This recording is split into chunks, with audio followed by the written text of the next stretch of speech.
Olá senhoras e senhores, sejam todos bem-vindos mais uma vez ao canal Milton Desquiva. Descreva o nome do canal. Se você não for inscrito, por favor, se inscreva e ativa o sino das notificações, de modo que tu possas ficar informado em relação àquilo que nós postamos nesse canal. E se ainda não clicou no sino, pode já, a partir de agora, clicar, de modo que possas ficar informado no nosso YouTube.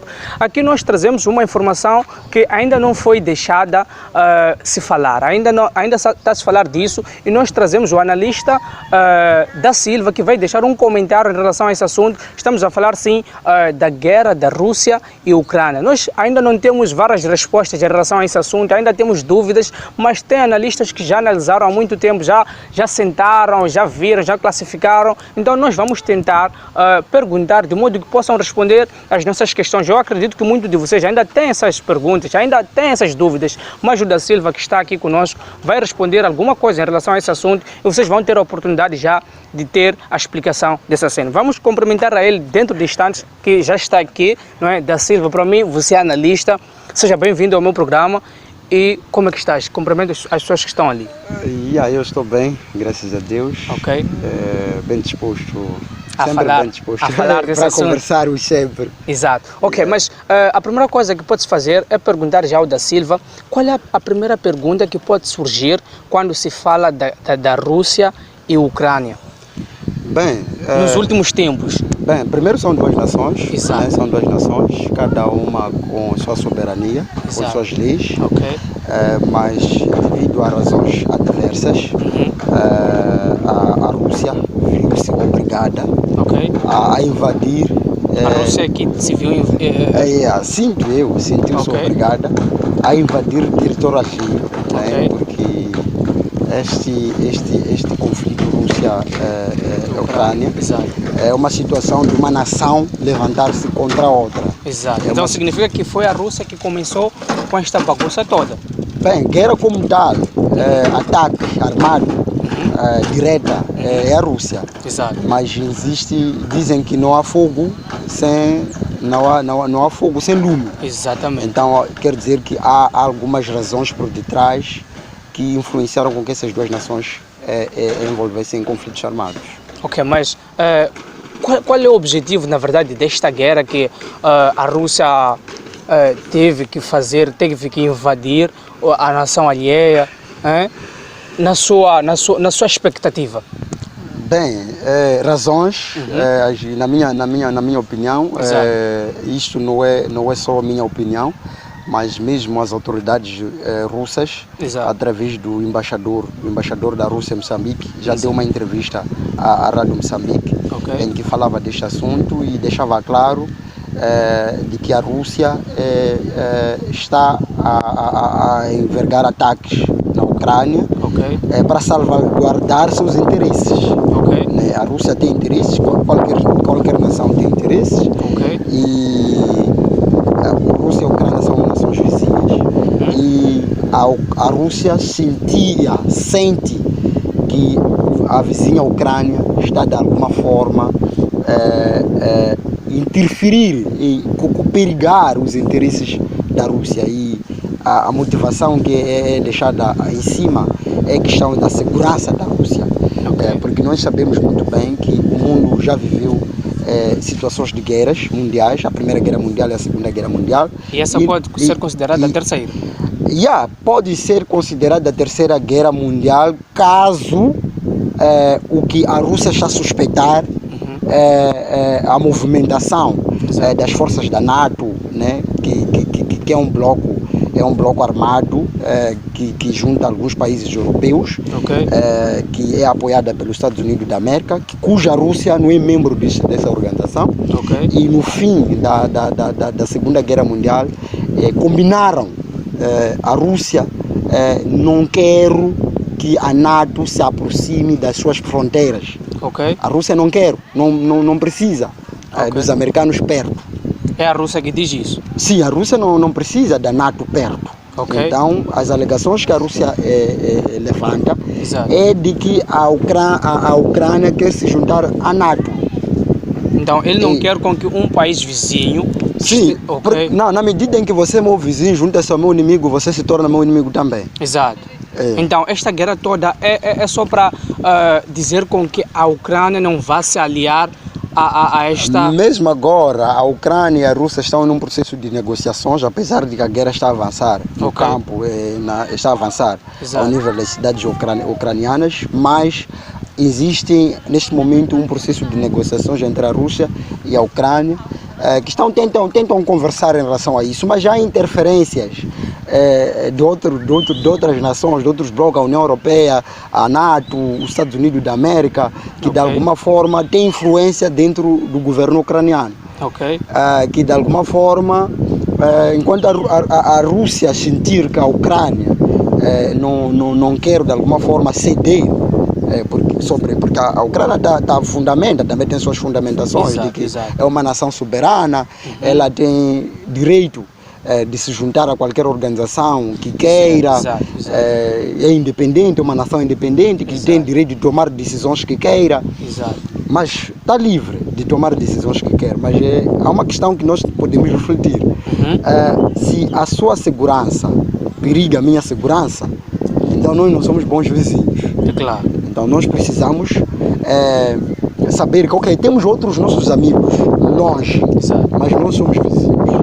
Então é preciso que as suas decisões e as minhas decisões não nos coloquem nos dois em perigo. Em choque, exato. Ok, mas fala-se dali, por lá, de um país chamado OTAN, não é? Em relação a esse sistema de guerra todo lá. O que pode significar este tal OTAN nesse sentido? Bem, a Rússia ao seu redor, os países vizinhos, eles têm umas regiões chamadas regiões separatistas, em que eles pediram com que as nações vizinhas da Rússia fossem neutras, não se juntassem à América, nem se juntassem à Rússia. Que fossem neutras, que fossem nações normais que avançam, que desenvolvem, mas que não se envolvessem em situações militares. Porque a história política militar da Rússia foi sempre de invasões. A Rússia, desde acompanhar a história da Rússia, é de sempre ser invadida com nações, com outras nações. Porque a Rússia tem recursos, tem petróleo, tem gás. E de alguma forma isso é apetitoso a muitos beligerantes ao nível do mundo, há muitos capitalistas. Então, sempre a Rússia foi invadida e a Rússia chegou a uma decisão. Aqui, nos meus vizinhos, não quero organizações inimigas perto. Então, mas a Ucrânia está a tomar decisão de aproximar, juntar-se à NATO. Você é meu vizinho, a Rússia está aqui, a Ucrânia está aqui. A NATO quer montar bases militares para fazer ensaios militares. Aqui, por perto. Enquanto eu sei que eu e a qualquer momento eu e tu podemos lutar. Então você está a ensaiar o quê? Então, mas as informações que circulam ao nível da mídia, porque aqui a mídia, nós ao nível da África consumimos muito a mídia ocidentalizada, né? A informação que vem da Espanha, da Alemanha, de Portugal, da Inglaterra, não sei o que são organizações membros da NATO. Então nós recebemos de alguma forma informações muito turvas e informações que têm sempre tendências de criar a impressão de que a Rússia não tem razão nisto. Mas não quer dizer que a Ucrânia também não tenha suas razões, tem suas razões, mas é preciso que haja aqui um ponto de equilíbrio para que não cheguemos a uma situação de incluir a Terceira Guerra Mundial. Mas outra questão que acaba de me ocorrer agora, quais poderiam ser as consequências que a Rússia poderia enfrentar nos próximos anos, em relação a essa guerra que acaba de decorrer agora? Não, eu acho que a Rússia está preparada para tudo. Ninguém começa uma luta sem saber porquê. Exato, boa resposta. Acredito que sim, a Rússia está preparada para tudo. Sabia de antemão, logo que iniciou os ataques na Ucrânia, há sanções econômicas, há uma campanha ao nível do mundo de que não se pode comprar nada da Rússia, a Rússia deve ser vedada, os russos foram vedados a não voar nos espaços aéreos. Veja que a Rússia está preparada para tudo. Vedaram um sistema eletrônico que é usado a nível dos bancos, ao nível do mundo, e a Rússia criou uma alternativa interna. Possa sobressair. É daí que estou a dizer que a Rússia está preparada para tudo e militarmente. Todo mundo sabe que a Rússia está preparada militarmente. E a Ucrânia, quais seriam as consequências que a Ucrânia poderia sofrer? Não, a Rússia também pode de alguma forma sofrer algumas consequências. A Ucrânia também um conflito sempre prejudica. Uma guerra, Exato. vamos supor, esse todo o material bélico que é usado na Ucrânia não está a produzir, está a gastar. Exato. Então, são militares que são vidas humanas que estão a ceifar, é a economia que de alguma forma vai sofrer alguns impactos, e não só para a Rússia, mas vai sofrer impactos até para a Europa. Para a Europa, porque se prestarmos atenção agora às informações, eu há bocado estava a acompanhar a informação de que Portugal há a situação de que o gás esgotou, está a esgotar o gás e precisam de gás da Rússia. A Europa, as indústrias na Europa são alimentadas com hidrocarbonetos russos. Então, se você diz que você não vai comprar comigo, eu vou perder dinheiro, mas também você vai perder matéria-prima para fazer com que a sua economia ande. Então, o mundo é que vai perder. Muito bem. Ok. Estamos em conversa aqui com o Da Silva, que nós consideramos analista em relação a estas matérias todas. Ok. Da Silva, o que mais poderás dizer em relação a este assunto? Bem, sempre todos nós como seres humanos ansiamos ansiamos com que a sociedade paute pela paz e o mundo ande pelos caminhos da paz, que essas duas nações, a Rússia e a Ucrânia, sem agitação de outros intervenientes, sentem e conversem, encontrem consensos, soluções que salvaguardam interesses das duas nações. Agora, a Ucrânia está a sofrer golpes pesados de destruição de infraestruturas privadas do Estado, econômicas, vidas humanas. A Rússia também sente-se ameaçada com a presença da NATO na Ucrânia, que está a sentir que a segurança da Rússia estará perigada. Então, os dois têm problemas claros dentro desse problema. Então, as duas nações que sentem como amigos, como vizinhos, e encontram solução. Porque aqui, se querer ouvir o que a Estados Unidos pensa, o que a NATO pensa, porque é isto, eu e tu, se temos uns problemas, nós temos que olhar para nós os dois. E às vezes abster-se das opiniões dos outros. Olhamos para nós, melhoramos a nossa relação. Porque sempre há de haver conselho. Não sabemos se a pessoa, a NATO, o grupo da NATO, os Estados Unidos, aconselha a Ucrânia sobre quais interesses. Não sabemos. Então é preciso às vezes olhar para os seus interesses. A Ucrânia tem que refletir, pensar, olhar para a nação que está a ser destruída, pela economia que está a ser destruída, pelas vidas humanas que estão a ser destruídas. E a Rússia também tem que olhar também pelas sanções que está a receber, por todas as consequências disto, e sentarem, encontrarem consenso, e que a Rússia é clara, ela defende, está claro no que a Rússia quer.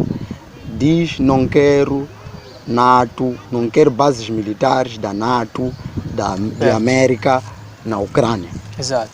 Muito bem. Também existem informações que circulam, não é? Em relação àqueles países que estão ajudando de uma certa forma a Ucrânia. Dizem que vão sofrer alguma consequência por terem ajudado, não é, a Ucrânia, porque já vai demorar colaborar com a Rússia. No mundo onde há guerra, você tem que escolher.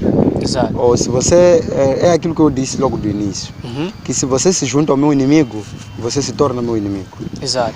Então, por exemplo, se Moçambique se juntar à Ucrânia, praticamente vai ser inimiga. Mesmo falando de Moçambique e Angola, foram duas nações ao nível de África que se absteram na votação da resolução das Nações Unidas, que dava conta de que condenava o ataque da Rússia à Ucrânia.